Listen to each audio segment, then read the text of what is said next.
where it started. This was where I used to work. There was a table over here, and that I remember coming into this particular place, this office, in 1980, after I finished my sixth form, and that I was looking for a job, and I felt that I've always wanted to be a journalist, simply because that it was something that I like English, I like to write, and that I was studying in St. Xavier's Institution, where a lot of the journalists of the Star, where they came from. The news editor will be sitting over there, and that the news reporter we had then, the late Mr. O.K. Tiang, was a bald-headed man, and that was very fat. He came to work wearing shorts, okay, with the stockings up to here, and that he was a furious man. If you were to write wrongly, which means that actually you type your story wrongly, which had to be 3 copies in carbon form, we will look at him after we have sent up the physical copy of the Star, of our work, up to him, and he'll be sitting over there, and that he will look through the copy, then we look at the expression of his face, the changing expression of his face. If it was a bad copy, his face would turn red, and then we will say, oh God, he's becoming a lobster now, okay? And then, if the temperature goes up even higher, okay, then we see the sweat coming out, then we say, oh God, from a lobster, now he has become to a pekong. It's like a terrible drive with a raise in the temperature. And then he will take our copy, of course it was then the physical paper, he will crush it, and then he will actually, from there, he's sitting down there, okay, he would throw the copy at us, okay, so we have to duck, and the copy will fly over there. There was how terrified we were, and there was how news editor used to behave. They were dictators, okay. At that time, the union had got no say.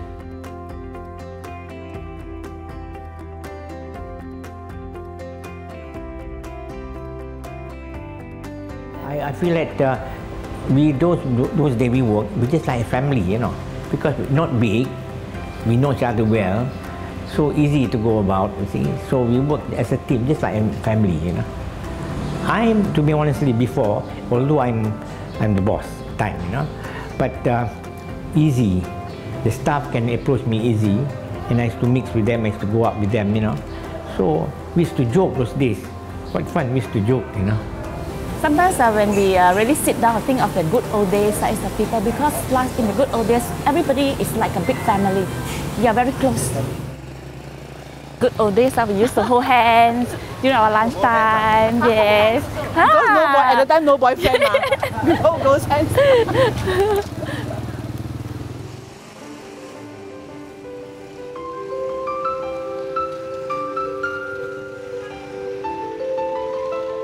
This place is also known as Harmony Street because if you look at it, that you have a temple, the Kuan Yin temple across the Star office. Down the road, you have the Masjid Kapitan Keling, and that opposite the Masjid Kapitan Keling, you have a very beautiful Indian temple, and that you see the coexistence of a Chinese temple, a mosque, and an Indian temple sitting side by side. It really reflects the multi-ethnicity of this state, the country, which we now find it hard to apprehend, because that in the past, to have a temple, to have a mosque, and to have a Chinese temple next to each other was not a big deal. It was something that you accept, it was something very natural. And working in the Pitt Street was something that I treasured, because I'm someone who loves pluralism. I love the mix of various culture, which makes Penang very cosmopolitan, even in the earlier days. We are here to organize the Star to substart. We didn't get any pay. I was not having salary until I joined permanently in 1973. Before we become that volunteer, becoming all directors, we got no pay those days. Because we are small and starting is not that easy, you know. So when Bun Siu came in, then we are a bit better, because he gave this building as a share to the company, and then we managed to mortgage the share, as he advised us to mortgage the share. Then we have some cash. Then we start growing. I remember including me and most of senior people, we ourselves got to go sell papers, you know what I mean, circulation. I got to go on the roadside, selling papers those days. And we used to have 2 editions. And I usually have in a night edition, mornings too early. I used to go night edition, setting paper, star, So I got to go and check at the bookstore, and this, and it was a very tough days those days.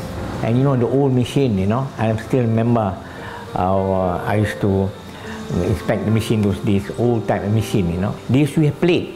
Those days we used hand, we got to look at the plate like that, Remember my editor was looking at the plate to fix, old-fashioned plate that we seen in the movie, the old newspaper, that type of thing, not like this now. We used to have an old antique machine those days, but we get a new machine here. By comparing with our machine in different, but that machine we used to print about 20,000 an hour. Compared with now, in Bailapas, we can print about 80,000 an hour. But 20,000 an hour, those days, we are really excited, really. And I remember the day when we invited our chairman, Tunku, the late Tunku Brahman, to launch the machine. And we invited quite a number of VIPs. That was one of the nice event we organized, The public allowed to see the machine, allowed to visit the office. That's one of the memories that I miss the fun really. Pitt Street is a very nice place. And the environment, the ambience, and then the people also we know. 幫隻幫係燒了冇？沙係騎嘅走㗎啦，沙係騎嘅走㗎啦。啲咩就係上翻嚟就話，沙係騎冇㗎啦，太早啦嘛啲。有杯接啲啊，10杯叫10杯。對咯。When we were in Pitt Street during that time, I feel you can see everybody is very happy. Very smart. Even after office hour, they still hang around in the office. They don't go back. Then during the off days also, they come back to the office. They don't go elsewhere. They come back to the office. When we come to work every morning or during lunchtime, we can't decide what to eat because there's so many choices and so many coffee shops around here. The best part of all these choices is that we are always on the street. We are always with the people, and I think that makes it different working in Penang and in this office. I enjoy being a crime reporter. We were young, we didn't have a family. We practically stayed here in this office. We start work at around 8:30, and we never leave the office until midnight, because we waited for the newspaper to be printed, smell it, open it, and see whether my byline was there. And if I will see my byline, I will really be very happy. We actually waited for the newspaper to be printed, fresh from the printer, until 12 o'clock, 1 o'clock. So we practically stayed in this office. This was our home. Actually, we used picnics, gatherings, A lot of activities. after work. We have this one, dam hike. We hike up to the dam. Who will be the first one to reach the Ayatam Dam? Then we will get a prize and things like that. All this, it's very fun. So this is our circulation department where the vendors came to collect their papers early in the morning.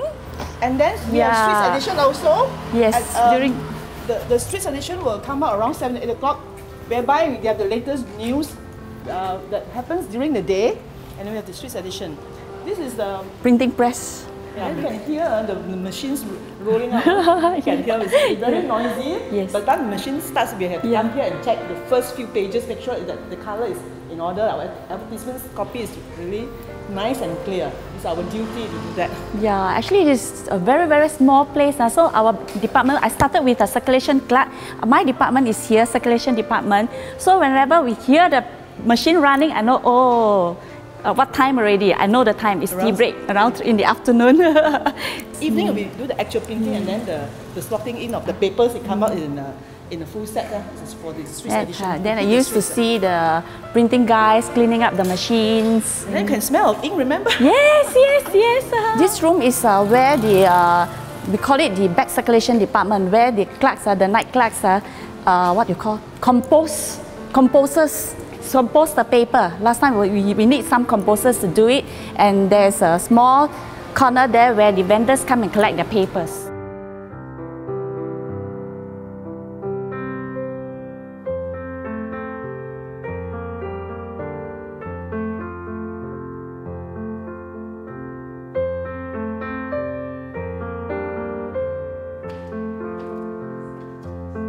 Now I remember this is my room before. all good memories. I can see window, I can see when activities outside, you know.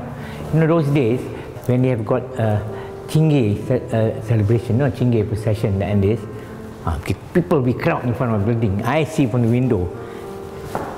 So I can see from my window those days, the circulation when the papers going out, or the vendors will be behind. You know, the vendors will be behind, the lorry will be carrying the papers. I'll be watching from up here. They work, you know.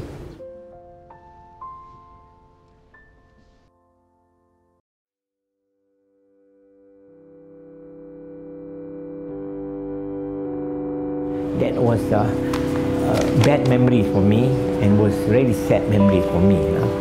When we were closed for 5 months, they called Operation Lalang when there's so many people went into ISA. Unfortunately, we were pulled in and we were asked to close. The lesson pulled back, we were closed for 5 months. 1987, I came to office around 8 o'clock, 8:30 in the morning. And then I remember this very clearly. Suddenly I had a call from the special branch officer, whom I know. He says that, could I have breakfast for you? I felt it was a little bit odd. Suddenly, somebody which I know as a contact, suddenly called me and said, I want to have breakfast with you. I said, okay, sure, come over. We had breakfast, just down the corner here. And then he asked me, so, what's your plan now? I had no idea what he was talking about. I didn't know that we're going to be suspended in the next couple of hours. I was a little bit innocent then, but an hour or two later, PJ headquarters called us in Penang and said that we have lost our license. We can no longer publish the newspaper the next day. We were obviously very shocked and taken by the events that has spoken out. The human resource department and our bosses in KL then said that, okay, it looks like it's best that we clear our leave because there's really nothing to do now. So we said, okay, we got to clear our leave. That was a very, very, very sad scene for me because, you know, I was one of the founder and it happened like that. I was so sad, you know, because we to the staff, we work as a family those days. We have to pay them, first month we pay them full salary. And then as go on, we got to reduce. Towards the end, nearly about 4 months, we can't afford to pay them. We are ready, finished already. So I can see most of the staff hanging over the building, you know, they go around sitting down there and it's sad looking. I just come to office, I look at them, I don't know what to do because if you don't get a lesson. So I even had meeting with our former director saying that if there was 4 months, you know, if 2 months we are closed, we got to close shop. That's the end of the start. I remember going to the DAP headquarters in Kintalin, just not too far from here. I sat down with the opposition leader then, Lim Kit Siang, and I told him that I think that the DAP could be in trouble. I think people are going to be arrested. Then he asked me, do you think that I could be arrested? I said, I'm not too sure, you know. But I think that a lot of your guys are going to be arrested. Sure enough, when the Operasi Lalang came, he was arrested. His son, Guan Eng, who is now the Chief Minister, was arrested. The MP, Kapal Singh, was arrested. It was quite a terrifying situation. This was just a few days before we lost our license, I think so. Chandra Muzaffar, who was then the Aliran president, I was briefing him who had been arrested by the hour. And at around lunchtime, he told me, Chunwai, can you call me after lunch? I said, okay, let's take a break. I'll call you after lunch. But when I called him after lunch, his wife picked up the phone and said, Chunwai, they took away my Chandra just a little while ago. I was really shocked because I was just having lunch, I was just talking to him just hours ago. And we were just breaking for lunch, and pops, after lunch, he's arrested. A lot of people that I've been talking to, that I've been meeting, had been arrested or ended up being arrested. And I told myself that would I be next? I was quite frightened. Jocelyn Tan, who is now a colleague in the Star, but she was then working for the New Street Times. I called her up, I met her at a coffee shop and said, do you think I should just run off to to Hajjai or Thailand to sort of like to escape from the arrest. Meanwhile, the National Union of Journalists decided to visit the Prime Minister, the then Prime Minister, Dr. Mahathir, and asked him, would journalists be arrested? And of course, he said no journalists would be arrested. But we were all very skeptical, and at that point, I said, no, I don't believe him. Okay? The NUJ says that no, he says no. And some of my colleagues, for example, PK Katerison, who is now in Kuala Lumpur, he disappeared because he was writing a lot of stories exposing a lot of scandals, the Kuantan port scandal and massive losses, and the Star was really strong in reporting such cases. I didn't leave Penang, I didn't escape, but I had a hard time sleeping because I keep on having this dream that the police will be coming to my house to take me away. And I keep waking up during that period. And that because a lot of the politicians, a lot of the NGO, a lot of the leaders were also from Penang. I was involved in a protest outside the Star office, outside the Pitt Street here. I was involved in a very loud protest because we were protesting against the Official Secrets Act, which we feared would be used against journalists. I remember holding placards down there chanting, Osa Dosa, Osa Dosa. So it was that sort of atmosphere, very charged political atmosphere, and that we were very outspoken, we were prepared to demonstrate, we were wearing black armbands to Parliament, we walked the streets, we staged protests, we spoke up, we put stickers on our car. It was that charged atmosphere, strong racial tension, which eventually, of course, led to the closure of the Star, together with Sinchu and Watan. I was one of those steps that trying to persuade to the government, to give back license. I even visited few ministers to Tengku Braman. Those they asked me to help, with our directors, trying to see what we can do to get back our license. And I did my part by going round. First attempt, second attempt, nothing can be done, and then I can see the staff, some of them left, some of them couldn't take it, they left. Some of them went to Hong Kong, few of them to work there, some went somewhere else, and the faithful ones still there. So we really go through, try to get back, but we are lucky on the 6th month, we got back our license. When we got a license, when I came back here with other partners, make announcement, we got a license, you see. Every staff, the faithful staff came back, rushed to help, help, and we start the ball rolling again, the machine start rolling again, you see. And then it's wonderful to see how everybody's staff work, They really work. They don't think about money or salary, but they want to make the staff come back. Even all advertisers, clients, they support us. They know that we have done a good job for them. They came back and support us. All the wishes we got from the public, all the wishes from... Within 1 year, we are back to what we are and continue until today, you see.